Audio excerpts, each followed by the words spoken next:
नमस्कार दोस्तों। हम बात करेंगे रीट के लिए कुछ मनोविज्ञान के महत्वपूर्ण प्रश्नों के बारे में।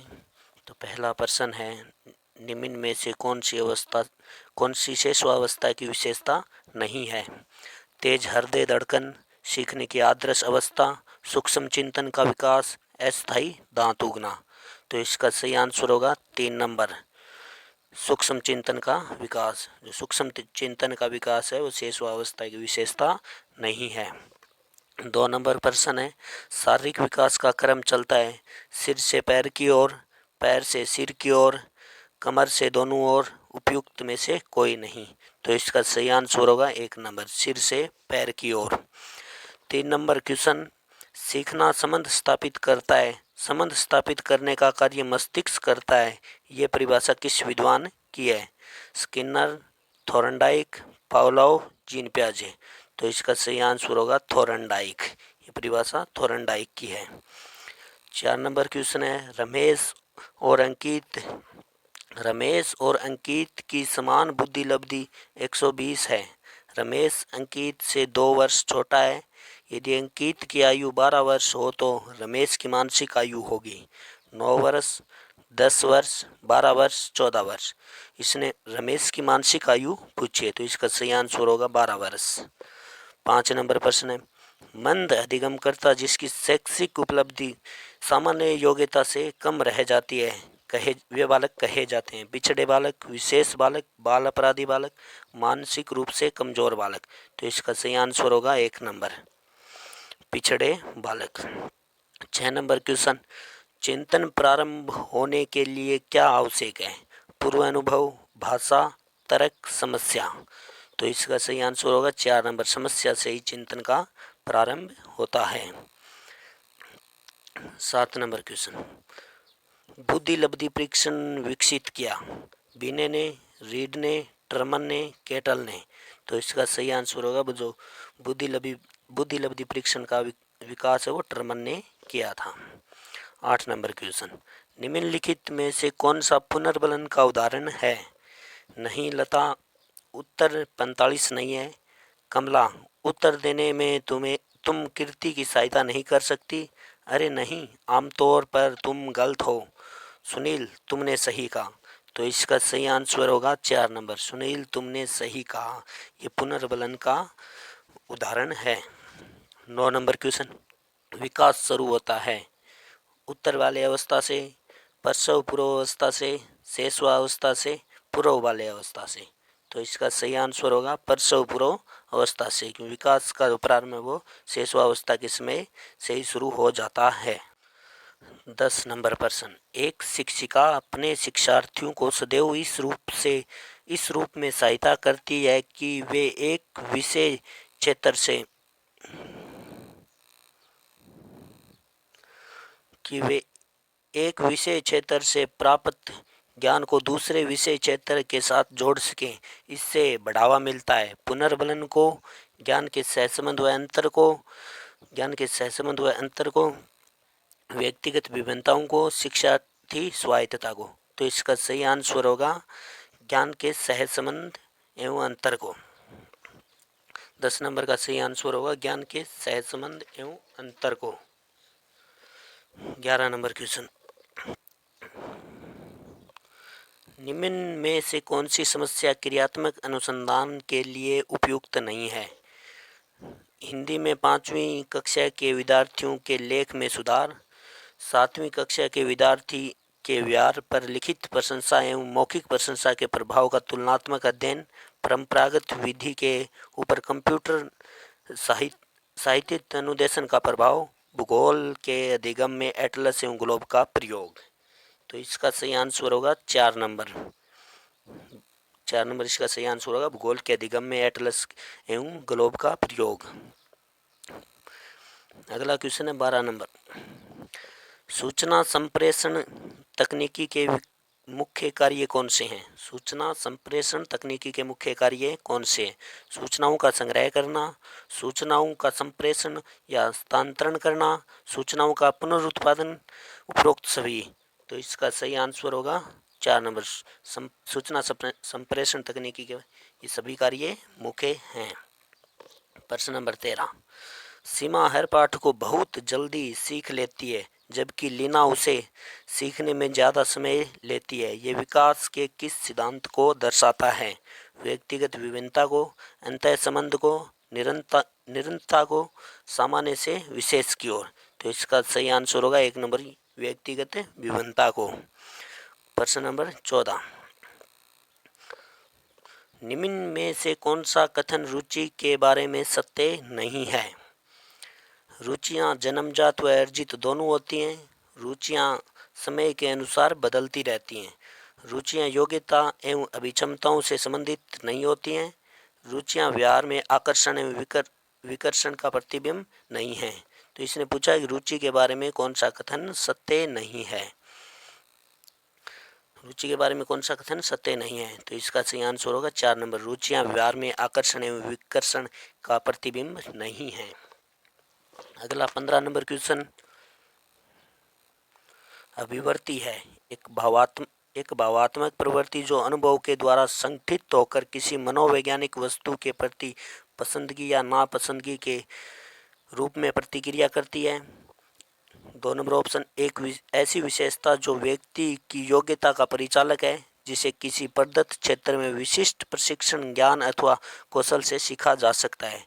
3 नंबर ऑप्शन, व्यक्ति के बीजभूत क्षमता का विशिष्ट प्रकार की होती है।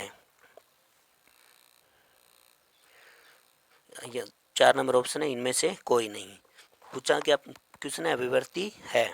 तो इसका सही आंसर होगा 1 नंबर, अभिवर्ती एक भावात्मक प्रवृत्ति है जो अनुभव के द्वारा संगठित होकर किसी मनोवैज्ञानिक वस्तु के प्रति पसंदगी या नापसंदगी के रूप में प्रतिक्रिया करती है। 16 नंबर क्वेश्चन है, एक विद्यार्थी अपने समकक्ष व्यक्तियों के समूह के प्रति आक्रामक व्यवहार करता है और विद्यालय के मानदंडों को नहीं मानता। इस विद्यार्थी को सहायता की आवश्यकता है। भावात्मक क्षेत्र, उच्च स्तरीय चिंतन कौशल, संज्ञानात्मक क्षेत्र, मनोज्ञात्मक क्षेत्र। तो इसका सही आंसर होगा भावात्मक क्षेत्र। प्रश्न नंबर 16। प्रश्न नंबर 17, समावेशी शिक्षा उस विद्यालय शिक्षा व्यवस्था की ओर संकेत करती है।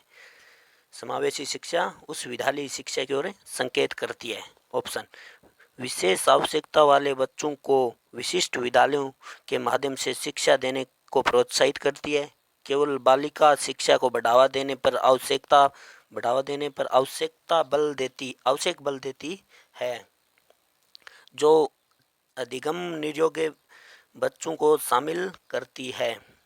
तो 4 नंबर ऑप्शन है, जो उनकी शारीरिक, बौद्धिक, सामाजिक, भाषिक या अन्य विभिन्न योग्यता स्थितियों को ध्यान में रखे बगैर सभी बच्चों को शामिल करती है। तो समावेशी शिक्षा है जो इस 4 नंबर ऑप्शन सही होगा। समावेशी शिक्षा जो उनकी शारीरिक, बौद्धिक, सामाजिक, भाषिक या अन्य विभिन्न योग्यता स्थितियों को ध्यान में रखे बगैर सभी बच्चों को शामिल करती है। क्वेश्चन नंबर 18, एक अध्यापक किसी भी समूह में समुदाय आधारित व्यक्तिगत विभिन्नताओं को समझ सकता है। आंखों के संपर्क के आधार पर, बुद्धि के आधार पर, भाषा एवं अभिव्यक्ति के आधार पर, गृह कार्य के आधार पर। तो इसका सही आंसर होगा भाषा एवं अभिव्यक्ति के आधार पर। क्वेश्चन नंबर 19, किसी उद्दीपन को निरंतर दिए जाने से व्यवहार में होने वाला अस्थायी परिवर्तन कहलाता है। अभ्यसता, अधिगम, अस्थायी अधिगम, अभिप्रेरणा। तो इसका सही आंसर होगा अभ्यसता। अगला क्वेश्चन नंबर 20, क्रियात्मक अनुसंधान के संबंध में निम्न में से कौन सा कथन सही नहीं है? यह अध्यापकों एवं शिक्षा व्यवसाय से जुड़े लोगों के द्वारा किया जाता है। यह किसी विशिष्ट समस्या के समाधान के लिए किया जाता है। व्यापक स्तर पर निर्णय लेने के लिए सूचना संकलन का कार्य इसमें किया जाता है। स्थानीय स्तर पर रोजमर्रा की समस्या का समाधान के लिए क्रियात्मक अनुसंधान किया जाता है। तो इसका सही आंसर होगा 3 नंबर। 3 नंबर इसका सही आंसर होगा। व्यापक स्तर पर निर्णय लेने के लिए सूचना संकलन का कार्य इसमें किया जाता है। ये ऑप्शन गलत है। क्रियात्मक अनुसंधान में ऐसी व्यवस्था नहीं है। अगला क्वेश्चन है 21 नंबर, किस सिद्धांत को क्षेत्रीय सिद्धांत के नाम से जाना जाता है? समग्रवाद, कोहलर का सिद्धांत, थोरनडाइक का सिद्धांत, स्किनर का सिद्धांत। तो इसका सही आंसर होगा समग्रवाद का सिद्धांत। प्रश्न नंबर 22, मानव विकास है मात्रात्मक, गुणात्मक, कुछ सीमा तक अमापनीय, कुछ सीमा तक अमापनीय, एक व दोनों सही। तो इसका सही आंसर होगा 4 नंबर, पहला और दूसरा दोनों सही। जो मानव विकास मात्रात्मक और गुणात्मक दोनों होता है। अगला क्वेश्चन है, सीखने के वे कौन से कारक हैं जो सीखने को प्रभावित करते हैं? शिक्षार्थी का शारीरिक व मानसिक विकास, प्रेरणा और उपलब्धि का विप्रेरणा स्तर, उत्सुकता व इच्छा शक्ति, उपरोक्त सभी। तो इसका सही आंसर होगा उपरोक्त सभी। 24 नंबर क्वेश्चन, बच्चे में सीखने और सुनने के लिए अधिगम योग्य वातावरण के लिए निम्नलिखित में से कौन सा उपयुक्त है? शिक्षार्थियों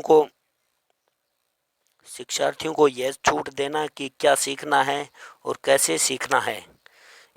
एक लंबे समय के लिए निष्क्रिय रूप से सुनना, निरंतर गृह कार्य देना, सीखने वाले द्वारा व्यक्तिगत कार्य करना। तो इसका सही आंसर होगा 1 नंबर, शिक्षार्थी को यह छूट देना कि क्या सीखना और कैसे सीखना है। 25 नंबर क्वेश्चन है, क्लासिकल स्थिति का प्रतिपादन किसने किया? स्किनर ने, पावलोव ने, वाटसन ने, थोरनडाइक ने। तो इसका सही आंसर होगा पावलोव ने। क्लासिकल स्थिति का प्रतिपादन है वह पावलोव ने किया था। अगला क्वेश्चन है 26 नंबर, नया प्रगतिशील शिक्षा शास्त्र प्रदर्शित करता है? अधिगम में निर्धारण, अधिगम का निर्धारण, अधिगम के लिए निर्धारण, अधिगम के साथ साथ निर्धारण। तो इसका सही आंसर होगा 3 नंबर, अधिगम के लिए निर्धारण। 27 नंबर क्वेश्चन, गतिविधि आधारित शिक्षण बल देता है सभी विद्यार्थियों की सक्रिय भागीदारी पर, निश्चित अवधि में गतिविधि पूरा करने पर, खेलने पर, अनुशासित कक्षा पर। तो इसका सही आंसर होगा 1 नंबर, सभी विद्यार्थियों की सक्रिय भागीदारी पर गतिविधि आधारित शिक्षण बल देता है। क्वेश्चन नंबर 28, बांडुरा का कथन है कि बच्चे प्रतिक्रिया या प्रतिमानीकरण द्वारा सीखते हैं, जिसको कहा जाता है अभ्यास द्वारा सीखना, अंतर्दृष्टि द्वारा सीखना, निरीक्षणात्मक अधिगम और पुरस्कार द्वारा सीखना। तो इसका सही आंसर होगा 3 नंबर, निरीक्षणात्मक अधिगम। 29 नंबर क्वेश्चन के अनुसार ईद, अहम और परम अहम व्यक्तित्व के 3 घटक हैं? बांडुरा के अनुसार, यूंग के अनुसार, एडलर के अनुसार, फ्राइड के अनुसार। तो इसका सही आंसर होगा 4 नंबर, फ्राइड के अनुसार ईद, अहम और परम अहम व्यक्तित्व के 3 घटक हैं। आज का अंतिम क्वेश्चन है, के अनुसार बालक का विकास आनुवंशिकता तथा वातावरण का गुणनफल है? वुडवर्थ के अनुसार, गैरेट के अनुसार, हॉलैंड के अनुसार, थोरनडाइक के अनुसार। तो इसका सही आंसर होगा वुडवर्थ के अनुसार, वुडवर्थ के अनुसार। तो आज के लिए इतना ही, मिलते हैं अगले वीडियो में। चैनल को सब्सक्राइब कर देना प्लीज़।